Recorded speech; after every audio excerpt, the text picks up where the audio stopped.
Bonjour Sébastien. Bienvenue sur Europe 1, merci d'être avec nous ce matin dans le 5-7. Vous êtes journaliste pour le magazine L'Étudiant. Le mois de juillet commence, il n'est pas trop tard là pour trouver un job saisonnier, il y a des offres ?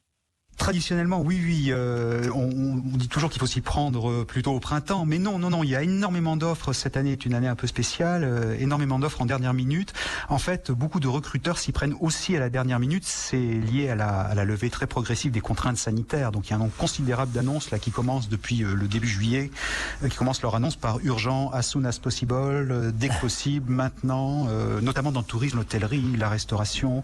Et les grandes vacances ont commencé et ça va du camping de Saint-Cyprien qui cherche encore un réceptionniste ou son limonadier, une station-service d'autoroute qui n'a pas encore trouvé son agent polyvalent, une crêperie à Aix-les-Bains qui a besoin d'un crêpier, un relais château qui cherche un pool boy pour s'occuper des boissons au bord de la piscine. Ça recrute à tour de bras. Des animateurs aussi, on a besoin d'animateurs. Ouais. Voilà, c'est l'économie a redémarré en flèche. Il y a des secteurs pénuriques, donc les jeunes là sont bienvenus, puis ils en ont besoin parce que beaucoup d'étudiants. Oui, c'est ce que j'allais vous dire. C'est une bouffée d'oxygène pour les étudiants qui n'ont pas pu travailler tout au long de l'année là. Oui, l'Observatoire de la vie étudiante a mené une étude avec les confinements, les couvre-feux, les secteurs non essentiels à l'arrêt.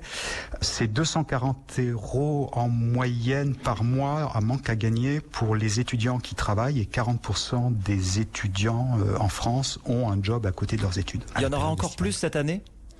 Écoutez, moi je pense que oui, parce que quand on voit à quel le besoin de redémarrer l'économie et à quel point déjà ça a redémarré, regardez en plus dans un secteur comme l'hôtellerie-restauration qui était déjà un secteur pénurique où il y a un turnover considérable avant la crise, et là en plus il y a 100 000 personnes qui ont quitté le métier ou les métiers de l'hôtellerie-restauration.